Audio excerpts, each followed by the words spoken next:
Hi everyone, my name is Mariana Baglaya and you are watching Multicultural Community Hour. According to the official data of the Ministry of Foreign Affairs of Ukraine, Canada has the biggest Ukrainian diaspora in the world, more than 1,200,000 persons of Ukrainian origin. Due to the Russian full-scale invasion of Ukraine, this number has increased, as Canada also became a home for thousands of Ukrainian refugees. To represent the Ukrainian Canadian community before the people and the government of Canada and be a voice of the Ukrainian diaspora in Manitoba, such a goal has been set by the Ukrainian Canadian Congress since 1940. How has the Russian war affected the activity of the Ukrainian Canadian Congress, and what challenges and changes are waiting for the Ukrainian community in Manitoba? Today we will discuss these and other questions with Joanne Lewandowski, Ukrainian Canadian Congress, Manitoba Provincial Council. Joanne, thank you very much for being here. Indeed, it's my pleasure. But it is a very historic day today. As we discussed prior to this, President Zelensky is on Canadian territory. Right. He is in Ottawa precisely right now delivering a speech. This strengthens the bonds of the friendship between Canada and Ukraine. As members of the Ukrainian Canadian community, we are proud to see President Zelensky coming here as a leader and a representative of the courageous Ukrainian people, our dear brothers and sisters. The Ukrainian people defending for freedom are not only in Ukraine, but all of Europe from Russia's genocidal aggression. Ukraine's courageous defense against Russia's genocidal aggression has lasted over 550 days. Ukraine can win the war and defeat Russia, but needs the world's support. Yeah, right. President Zelensky spoke passionately and movingly at the UN General Assembly the other day and at the UN Security Council about the need for the entire world to unite in the face of Russia's aggression. Zelensky said, Ukraine is doing everything to ensure that after Russian aggression, no one in the world will dare to attack any nation. We asked the Canadians to contact their elected officials and ask them to provide heavy weapons, air defense, and economic aid to Ukraine, designate Russia a terrorist state, and expel the Russian embassy from Canada. Yes, it's actually indeed a very historical event for Ukrainian people and for Canada, just to prove our connection between our countries. And I'm very happy that in this day you are here with us and we can talk more about also your activity in Manitoba actually and in Canada as a whole. So I guess we can begin, right? And first of all, we know that Ukrainian Canadian Congress represents the interest of Ukrainians in Canada and in Manitoba here.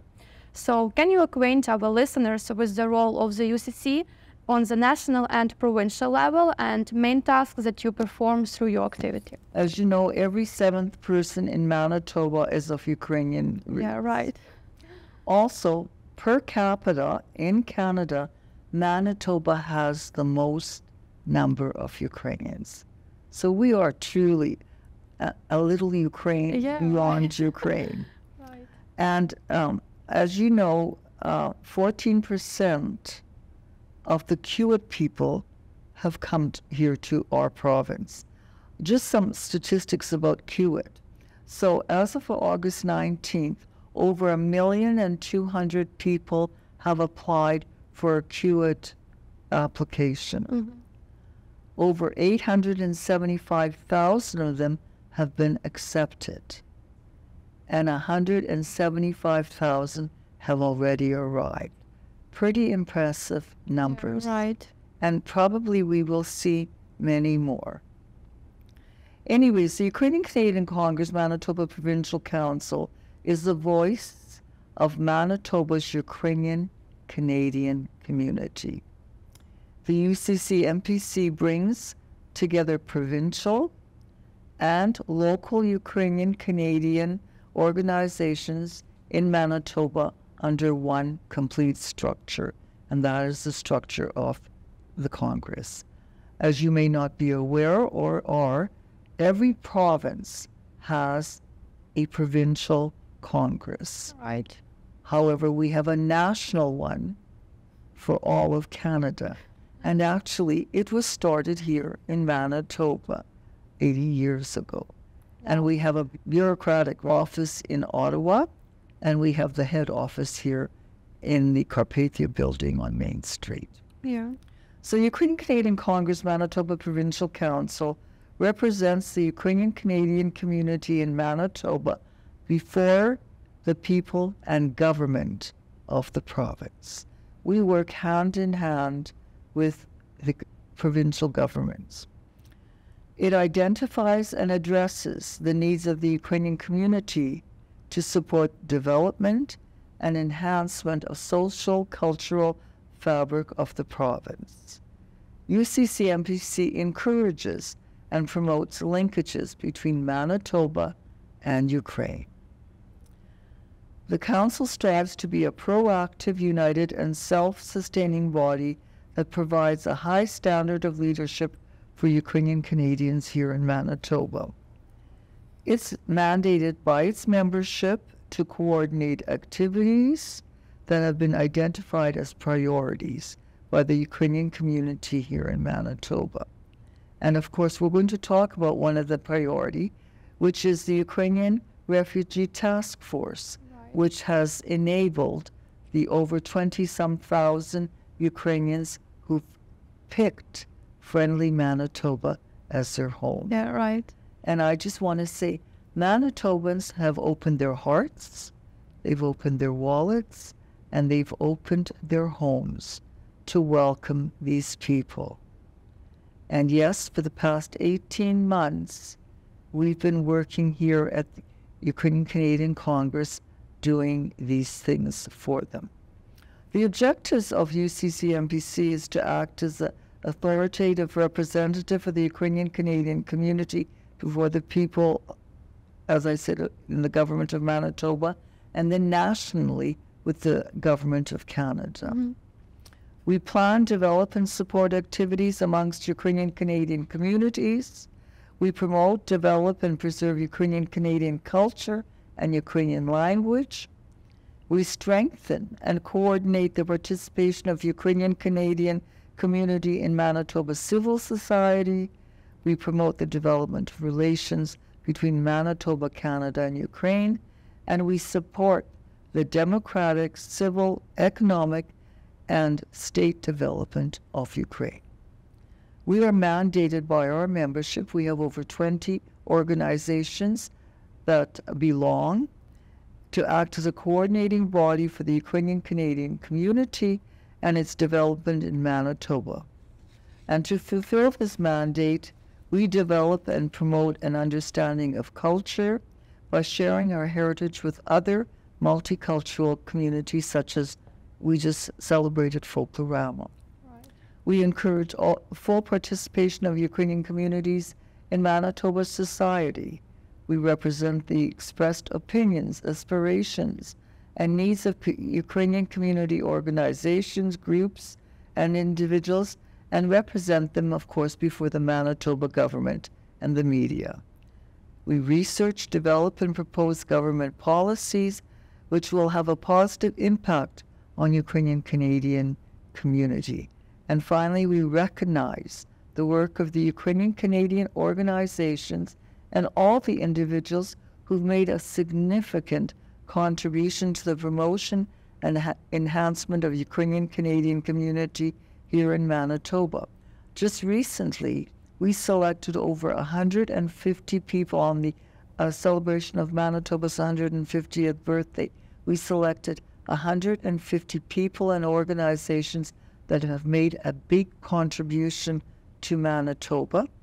And we will be unveiling a plaque in the government, in the legislature, very shortly. We couldn't do it because of COVID, and now hopefully, now there's an election, and when that's done, we will be doing that. So we do a lot of things And I'm sure as you enjoy your stay here and become a resident, you'll see how effective the Ukrainian community is. Right. Yeah, actually, you're absolutely right. And during the Russian full-scale invasion of Ukraine, Canada in general just helped Ukrainians a lot. And all those numbers that you mentioned earlier, they just confirm that. And for example, Manitoba accepted a large number of Ukrainian refugees, providing them with temporary housing and helping them in processing documents.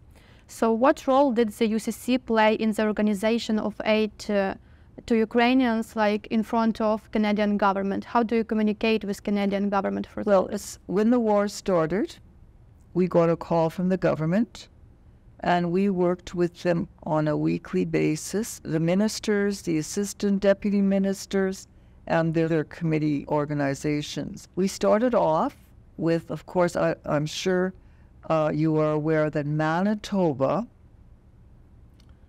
gave every person who came from Ukraine a month of free board and room at a hotel. Yeah, right. As you are aware, the federal government gave every adult $3,000 and children up to the age of 19, $1,500. Yeah.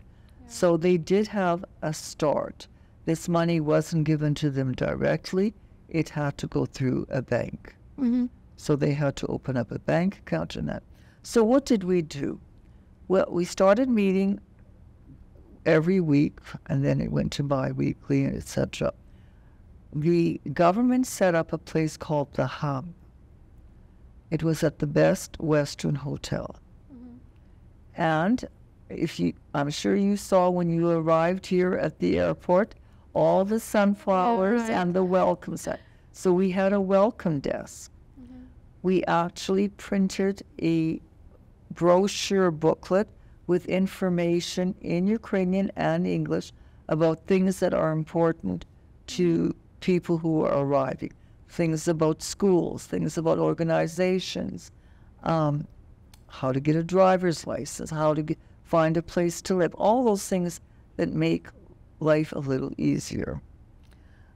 We had a great deal of volunteers. I'd say between 50 on the average every day. Oh, great number. And people were at the airport. Then they were at the hub. Now, what was at the hub?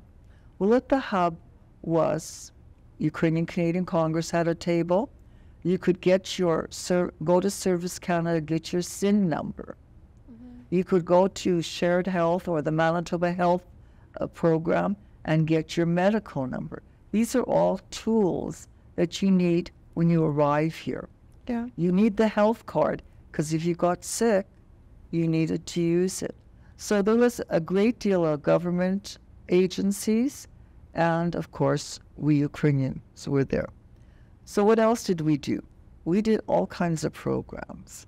We did a dental program where the Dental Foundation gave so much money to help people with we gave them mattresses, beds, brand new pillows. Mm-hmm. We helped mothers with children because, as you know, we received a lot of single parents. Yeah, right. We had bus tickets. We had a shuttle service. We opened up at 935 Main at the Ukrainian National Federation Help Center where people could go and get whatever they needed. It started with clothing. Then it started with household needs because all these people in a month would be moving into an apartment or a place to live. On their own. Yes. So we started training courses. And the National Ukrainian Canadian Congress initiated aid in front of the Canadian government while we worked with once again, the provincial government. Well, actually, it's a great example of your work. And personally, when I firstly arrived to Canada and your hotel and everything, documents was really very easy to make because your assistance was really a great part of our staying in Canada, and it made it much easier. Also, at the moment of our conversation now, President Zelensky is giving a speech in Ottawa, as you mentioned before. So how can you comment on this historical event? I'm touched. I actually was invited to go, but I didn't. I think I probably will hear him better on TV than in a room full of people. Yeah. It's very historical. And it speaks loudly that he has a very close relationship with Canada. He trusts us. And that, of course, he wants assistance. And I think we as the Canadian government has been there assisting, maybe not as much as we would want it to. However, we're hoping that it will be augmented. Mm-hmm. And also, how does the organization UCC cooperate with other public organizations or with the government to improve the situation of Ukrainian community in Manitoba? Well, we work with different groups that have come forward. When the war broke out, the Métis Federation came forward. They gave us the first $100,000. As you are aware, not all the money stays in Manitoba. There is the Canada-Ukraine Foundation. Mm-hmm. That is a national organization that collects money, and their money is focused for Ukraine. So the Métis Federation gave the first $100,000, and it went to CUF. However, now the Métis Federation has come forward and is willing to educate 25 to 30 early childhood teachers. Wow. They are paying for 18 months of school. Wow. They are guaranteeing them a job, and they're guaranteeing them daycare for their children and sustenance while they study. Wow, that's impressive, actually.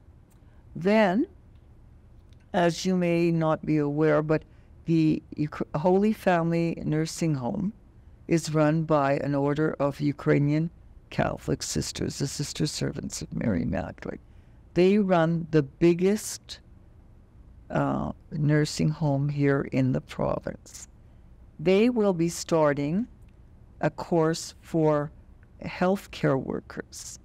As we all know, people are coming with limited English skills. Right. So they are going to be running a program where it's going to be in Ukrainian. It's, I think, going to be a duration of a week. They'll have translators. And they will be working in a mentorship program at Holy Family. So they'll be partnered, and they will be able to learn the process. And then when they pick up on their English skills, they can go out and work in other institutions. However, at the beginning, they will only be able to work with a mentor at Holy Family. Right. So that's just an example. We have so many other. Red River Co-op has given us thousands of dollars of gift cards to give people. We run all kinds of programming from the office for jobs, etc. How quickly did the organization manage to adapt to the new reality of Ukrainians affected by the war? You know what? We had to do it as soon as possible. Right. And we didn't know what we had to do because there were different kinds of situations. But I must say that our volunteers, our donors, were able to pick up and to support whatever was necessary. Mm-hmm. And it's still happening today. Right. You had to prioritize what was needed, and then you put forth the answers or the solutions that could correct it or fix it. What do you think are the most important projects or achievements that the UCC Manitoba Provincial Council has achieved during the past year? Assisting the newly arrived people, and they didn't all stay in Winnipeg. We had to go out to rural Manitoba. Oh, yeah. And today, there are a multitude of people in Russell, Dauphin, Brandon, Portage la Prairie, Steinbach, Gimli, Beausejour, all those areas have welcomed. So there was that whole point of rural life, finding them a place to live, finding them jobs. Also, we started a program called resume writing. So people could come into our office, and yes, people are coming with resumes, but they need to be tweaked. They have to become more of what we do here. Right. So we help them. We have almost 200 employers and over 400 people that have been helped with these employers and have found jobs. Great. I'll be very honest.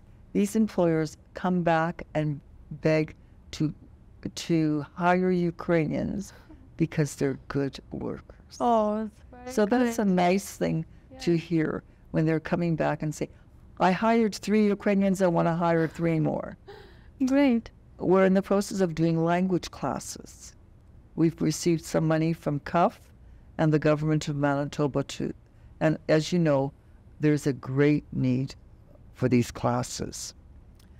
We do training for people in specific areas.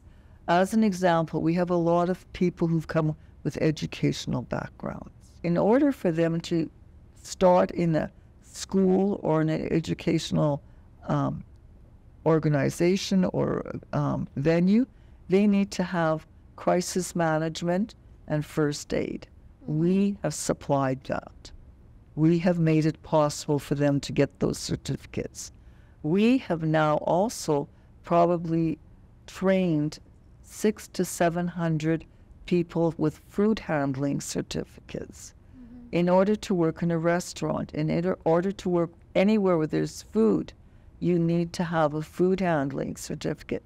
We have covered the costs, and these people have received their diplomas. These are things that we have been doing and are continuing to do, especially when we find out that there's a need. And also, I guess we all understand that with the new wave of immigrants from Ukraine, like local community of Ukrainians here are currently changing. So have the positioning and activities of the Congress changed after the war broke out? You know what?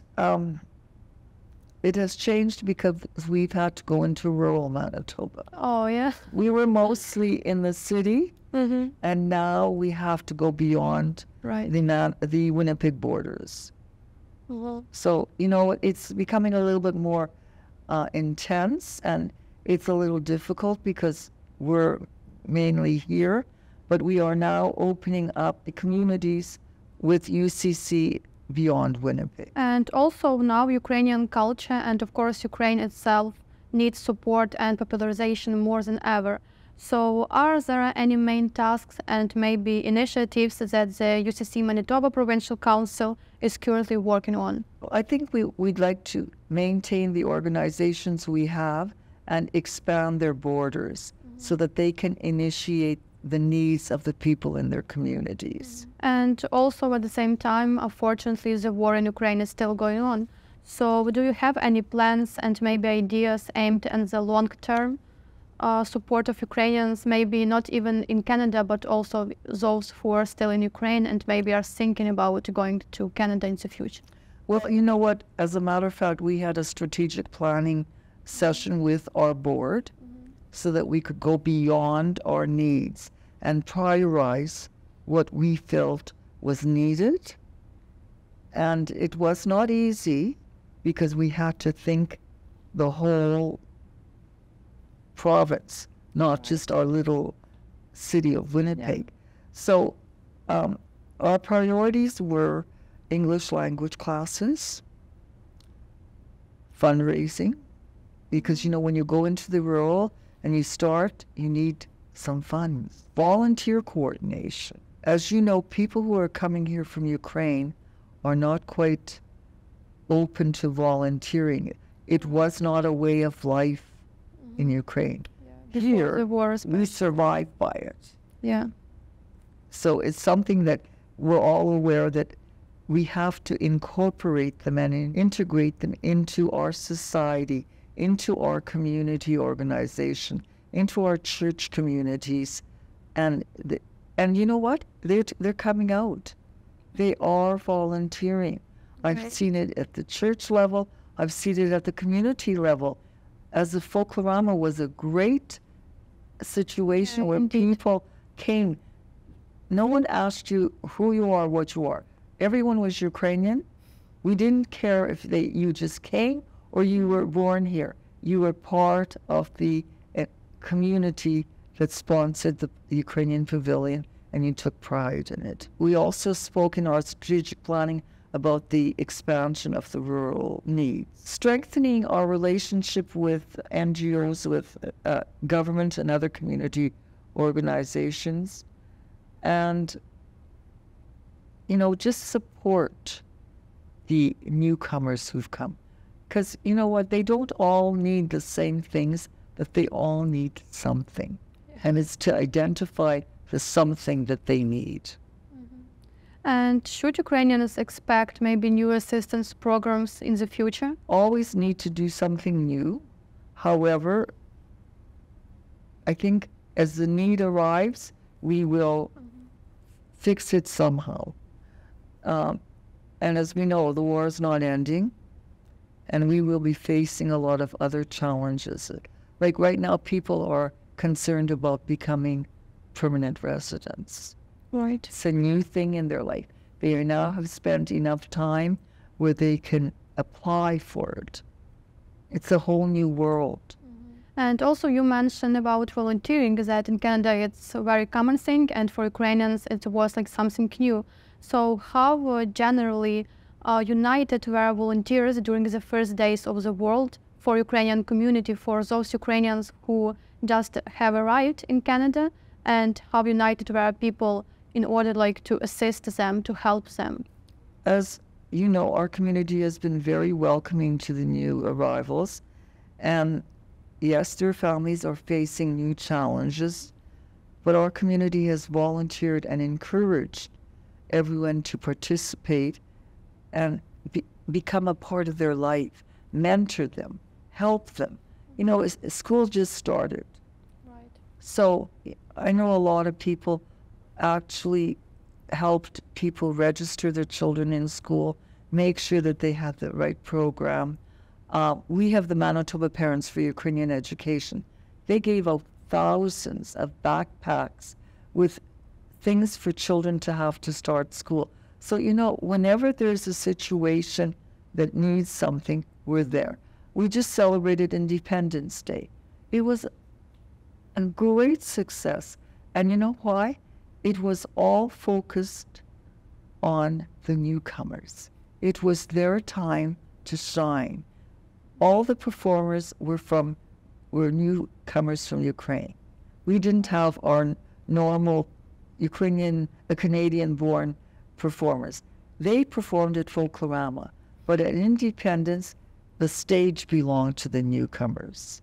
All right. So, it's things that it's hard to pinpoint a specific thing, but, as things happen, we try to fill in the crack. Right, and also actually now the different generations of Ukrainians have joined in Manitoba.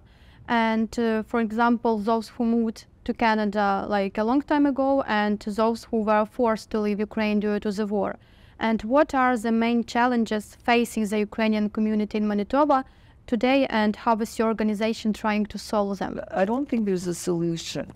What it is as they appear, we help them. And as they appear, even things like people's passports are running out. Their visas are running out. We had a situation where a 7-year-old boy was going to be deported without his parents, because his parents' documents were fine and his was. So these kind of things are popping up, and every day is a challenge. Will you also share Ukrainian culture through different events and different festivals, such as Ukrainian Canadian Heritage Day? So how do you plan to preserve Ukrainian traditions in the future? Because I guess, after all, different generation of Ukrainians are here in Canada now, and everyone just want to feel the spirit of Ukraine. I'll be very honest. The newcomers that are coming are pretty surprised at what we have retained. we are in shock to see that how much we celebrate our culture, our traditions, and what we know and what we share. Oh, so was I, honestly. It's a great. So it's not something that I'm fabricating. It's something that's very true. Right. And I'll be honest, us, UCC, MPC, there's a great number of things we generally look after. We look after Shevchenko celebrations. Right. We look after Holodomor. It's just coming. We commemorate Chernobyl. We do independence. Right. We Folklorama, as you know, Ukrainian Pavilion is one of the most popular. Right. We in Manitoba have a different group performing every day. We have on the average 350 volunteers daily. That speaks enormously on our community and the efforts of keeping our community together. Once again, Independence Day. Wow. I don't know if you attended, but there were literally 1,500 people there. Yeah, it was a great celebration for Ukrainians. You know, and yes, it was a celebration. There's a war going on, but still we felt that, you know, the war was in our mind, but we had to show that we are truly Ukrainians and our culture, our traditions, we still hold on to them. Yeah, right. The war is still in Ukraine, but we need to speak out and we need to remember about our culture and to, like, remind others about it. And also, what volunteer opportunities and involvement in UCC Manitoba Provincial Council activities are available to the new members of Ukrainian community here in Winnipeg and Manitoba? You know what? We have, as I said, we have over 20 organizations. Every organization is looking for people to join, become a member, become a volunteer. We welcome people into our volunteering realm. We're running at 935 Main, we run a food bank every weekend. And every weekend, the surplus of the food goes to 3 different churches that welcome Ukrainians. People are involved. All the people that help at the food bank are all newcomers. What a pleasure. What a plus. Because you know what? Some of us who have been here for a long time are getting tired. We're getting fatigued. And it's so nice to have some fresh people there and people who have come with new ideas and are willing to give of their time. As a Ukrainian Canadian Congress Manitoba Provincial Council, what are your personal views on how to further develop the Ukrainian community in Manitoba and in Canada as a whole? They're going to enhance our province. They're going to become integrated into our community. They're going to take leadership. And you know what? You're going to continue hearing Ukrainian language at Superstore, at Costco, and at Walmart. Right. Which is happening now. And you kind of say, wow, наші люди, вони є тут. Yes, right. So we're trying to keep, we want to get them involved. Even our churches are now being filled with people. These newcomers are coming, you see them in big numbers, and you see them getting involved.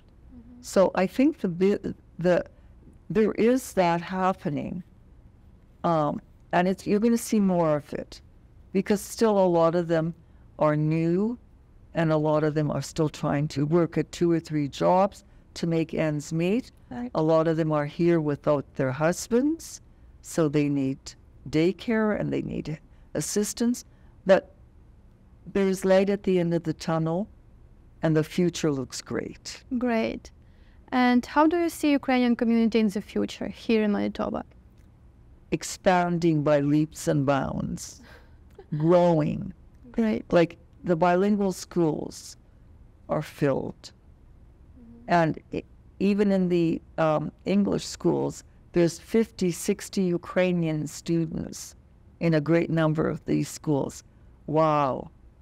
They're going to be part of our community, and we will be growing in leaps and bounds, as I said. Great, John. Thank you very much for sharing your thoughts and experience. And I reckon that your activity and your work is really very, I would say, important for all Ukrainians, not only in Canada, but also in Ukraine. I just want you to know we work as a team. There's no I in team.